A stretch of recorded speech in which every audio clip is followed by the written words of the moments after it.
નમસ્તે ખેડૂત મિત્રો, આપણી યુટ્યુબ ચેનલની અંદર આપ સર્વ મિત્રોનું ફરી એક વખત સ્વાગત છે. મિત્રો, આજના સમાચાર તમામ ખેડૂતોને ખાસ જોઈ લેવાની જરૂર છે, કેમ કે આજના સમાચાર તમામ ખેડૂતો માટે ખાસ આવેલા છે, જેની અંદર લોકોને પૈસા મળશે તથા બીજી સમાચાર વિશે વાત કરીશું. તો એ પહેલાં તમને એક વિનંતી કરીશ કે આપણી યુટ્યુબ ચેનલની અંદર નવા હોય તો ખાસ કરીને યુટ્યુબ ચેનલને સબસ્ક્રાઈબ કરી નાખજો અને બાજુમાં આપેલા બેલ આઇકનને પ્રેસ કરી દેજો અને નવા તમામ વિડીયોની માહિતી તમારા સુધી પહોંચતી રહેશે. તો ચાલો મિત્રો, આજનો વિડીયો ચાલુ કરીએ.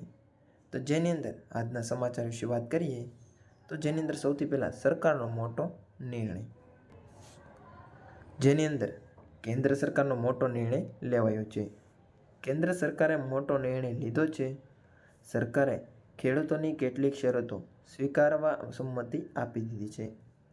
સરકારે કહ્યું છે કે ખેડૂતોના આંદોલન દરમિયાન નોંધાયેલા કેસ પાછા ખેંચવામાં આવશે. ઇલેક્ટ્રિસિટી એક્ટ 2020 રદ કરવામાં આવશે. તેમજ લખીમપુરામાં ખેડૂતોને વળતર આપવામાં આવશે. જો કે એમએસપીના મુદ્દે હજુ સુધી કોઈ સહમતિ બની શક્યા નથી. આગલા સમાચાર વિશે વાત કરીએ તો આજથી સસ્તા ભાવે મળશે સોનું. આરબીઆઈની સોવરેન ગોલ્ડ બોન્ડ યોજના હેઠળ આજથી રોકાણ કરી શકાશે. 12 થી 16 ફેબ્રુઆરી સુધી યોજના ખુલ્લી રહેશે, જેમાં 1 ગ્રામ સોનાનો ભાવ ₹6,263 હશે. ડિજિટલ માધ્યમથી ચૂકવણી કરવાથી પ્રતિ ગ્રામ 3.50નું ડિસ્કાઉન્ટ મળશે. તેમજ વાર્ષિક 2.50% વ્યાજ મળે છે.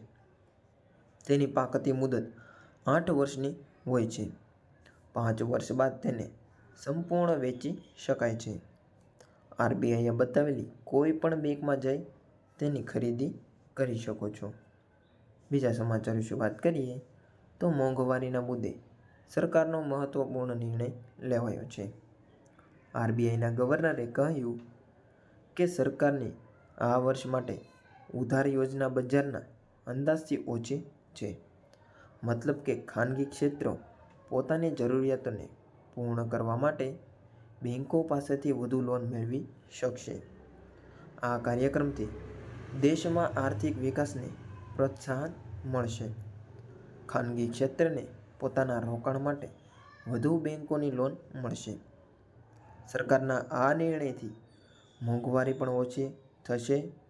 નાણામંત્રીએ વચગાળાના બજેટમાં 14.13 લાખ કરોડ ઉધાર લેવાનો પ્રસ્તાવ રાખ્યો છે. આગળના મહત્વના સમાચાર વિશે વાત કરીએ તો વિદ્યાર્થીઓ માટે મહત્વના સમાચાર આવ્યા છે. વિદ્યાર્થીઓને 25,000ની સહાય મળશે. ગુજરાત સરકારે સ્ટેમ એટલે કે સાયન્સ, એન્જિનિયરિંગ, ટેકનોલોજી અને મેથ્સમાં વિદ્યાર્થીઓની સંખ્યા વધારવા માટે વર્ષ 2024 અને 25માં નમો સરસ્વતી યોજના જાહેર કરી છે. સરકારે આ યોજના 250 કરોડની જોગવાઈ કરી છે.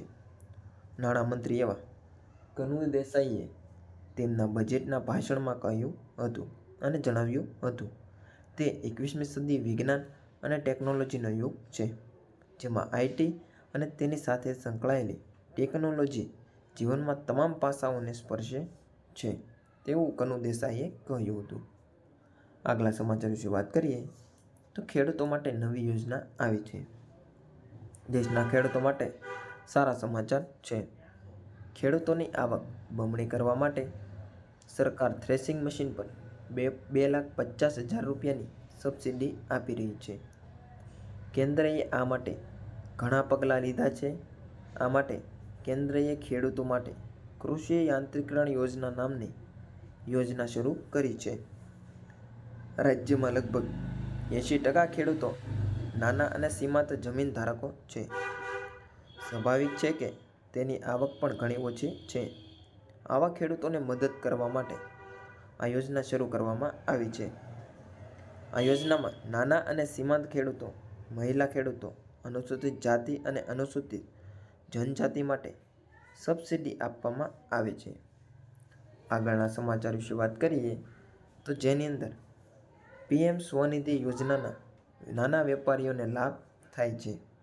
એટલે કે PM સ્વનિધિ યોજના અંતર્ગત શેરી વિક્રેતાઓ અને નાના વેપારીઓને અપાતી લોન અંગે મૂલ્યાંકન કરતા અભ્યાસમાં જાણવા મળ્યું છે કે 10,000નો પ્રથમ હપ્તો દરેક વિદ્યાર્થીને 23,460થી વધારી અને વાર્ષિક આવક કરાવે છે.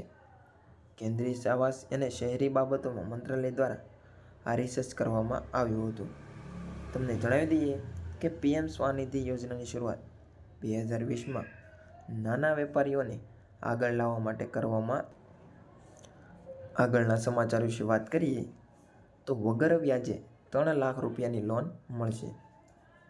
કિસાન ક્રેડિટ કાર્ડ દ્વારા ખેડૂતોને 3 લાખ રૂપિયા સુધીની ગેરંટીની અને ફ્રી લોન મળે છે. આ રકમ પર સરકાર ખેડૂતો પાસેથી 4% વ્યાજ વસૂલે છે. આ યોજના ભારતીય રિઝર્વ બેંક દ્વારા નાબાર્ડના સહયોગથી શરૂ કરવામાં આવી હતી. ભારતમાં ખેતી કરનાર કોઈપણ વ્યક્તિ આ યોજના માટે અરજી કરી શકે છે. આમાં તમામ પ્રકારના ખેડૂતોનો સમાવેશ થાય છે. આ યોજનાનો લાભ લેવા માટે તમારી ઉંમર 18 વર્ષથી લઈ 75 વર્ષની વચ્ચે હોવી જોઈએ. બીજી બાજુ જો લોન ચૂકવણીની વાત કરીએ તો આ સમયગાળો બેંકોના હિસાબે નક્કી કરવામાં આવે છે. સામાન્ય રીતે તેની અવધિ 5 વર્ષ સુધીની હોઈ શકે છે. આગલા સમાચાર વિશે વાત કરીએ તો મહિલાઓને ખાસ 3 લાખની સહાય મળવાપાત્ર રહેશે. કેન્દ્ર અને રાજ્ય સરકાર દ્વારા મહિલાઓના હિતમાં અનેક પ્રકારની યોજના ચલાવવામાં આવી રહી છે. તેમાં ઉદ્યોગિની યોજના નામની મહત્વની યોજનાનો સમાવેશ થાય છે. આ યોજના દ્વારા મહિલાઓ પોતાનો વ્યવસાય શરૂ કરી શકે છે. ઉદ્યોગિની યોજના હેઠળ મહિલાઓને કોઈ પણ વ્યાજ વગર લોન આપવામાં આવે છે. આ યોજના દ્વારા સરકાર તે તમામ મહિલાઓને નાણાકીય સહાય પૂરી પાડે છે જેઓ પોતાનો વ્યવસાય ખોલવા માટે લોન લેવા માગે છે. ઉદ્યોગિની યોજના હેઠળ મહિલાઓને મહત્તમ 3 લાખ રૂપિયાની લોન મેળવી શકે છે. 18થી 55 વર્ષની મહિલાઓ માટે આ યોજનાઓનો લાભ લઈ શકે છે. આ યોજના હેઠળ લોન લેવા માટે મહિલાઓને કોઈ પણ પ્રકારની ગેરંટી આપવાની જરૂર નથી. આગલા સમાચાર વિશે વાત કરીએ તો જેની અંદર શું છે ખેડૂતોની માંગ. ખેડૂતોની માંગ વિશે વાત કરવાની છે તો જેની અંદર પાકની ખરીદી પર MSPની ગેરંટી કાયદો, ખેડૂતોની સંપૂર્ણ લોન માફ કરો, લખીમપુર ખેરી હત્યા કેસમાં ન્યાય, અજય મિશ્રાની ધરપકડ કરી કેબિનેટમાંથી બરતરફ, લખીમપુરના ઘાયલોને 10 લાખનું વળતર, વિરોધમાં સામેલ ખેડૂતોમાં નોંધાયેલા કેસ પાછા ખેંચવા જોઈએ, આંદોલનમાં માર્યા ગયેલા ખેડૂતોના પરિવારોને વળતર અને નોકરી મળવાની જોઈએ. આગલા સમાચાર વિશે વાત કરીએ. દિલ્હીમાં 1 મહિના સુધી કલમ 144 લાગુ કરી દેવામાં આવી છે. ખેડૂતોના આંદોલનને જોતા સમગ્ર દિલ્હીમાં 1 મહિના સુધી કલમ 144 લાગુ કરી દેવાય છે. વહીવટી તંત્રએ કહ્યું તે દરમિયાન કર્ફ્યુ દરમિયાન 4 કે તેથી વધુ લોકોના એકઠા થવા પર પ્રતિબંધ છે. દેખાવકારો ટ્રેક્ટર ટ્રોલીનો ઉપયોગ કરાશે તો તેનાથી અન્ય વાહન ચાલકોને અગવડતા થશે, જેને કારણે તેના પર પ્રતિબંધ મૂકવામાં આવ્યો છે. રેલી કે સર્કસને મંજૂરી આપવામાં આવી નથી. ખેડૂતોના આંદોલનને લઈ હિંસા ફેલાવાની શક્યતા છે, તેથી આવા પગલાં લેવામાં આવ્યા છે. બીજા સમાચાર વિશે વાત કરીએ તો 2000નો હપ્તો આવી જશે. 15મા હપ્તાના વિતરણ બાદ લાભાર્થીઓ 16મા હપ્તાની છૂટથી આતુરતાથી રાહ જોઈ રહ્યા છે. જોકે આ અંગે કોઈ સત્તાવાર જાહેરાત કરવામાં આવી નથી. મીડિયા અહેવાલ અનુસાર 16મો હપ્તો ફેબ્રુઆરીમાં વિતરણ થઈ શકે છે. આગલા સમાચાર વિશે વાત કરીએ તો રેશન કાર્ડ ધારકોને ઝટકો. એટલે કે સરકારી સૂત્રોનું કહેવું છે કે 1 લાખથી વધુ ફરજિયાત લાભાર્થીઓને અયોગ્ય છે જેઓ બંગલા, કાર અને મકાન ધરાવતા હોવા છતાં ગરીબ કલ્યાણ યોજનાનો લાભ લઈ રહ્યા છે. જેને જોતા પુરવઠા વિભાગે હવે યુનિટ વેરિફિકેશનની તૈયારી શરૂ કરી દીધી છે, જેમાં કોટેદારો તે તમામ સભ્યોને અંગૂઠાની છાપ લેશે જેમના નામે રેશન કાર્ડ લેવામાં આવી રહ્યું છે. પહેલા મહિનામાં ઘરનો એક સભ્ય રાશન લેશે, જ્યારે બીજા મહિને બીજા સભ્ય અંગૂઠા વડે રાશન લેવું પડશે.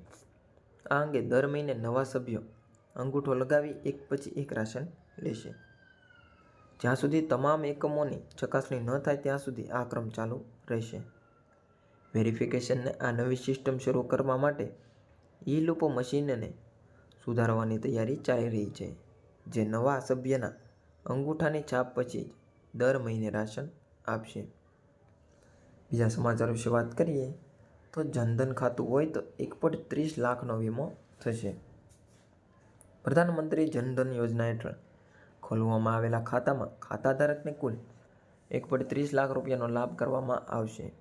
આમાં અકસ્માત વીમો પણ આપવામાં આવે છે. ખાતાધારકોને 30,000 રૂપિયા સુધીના સામાન્ય વીમા સાથે 1 લાખ રૂપિયાનો અકસ્માત વીમો આપવામાં આવે છે.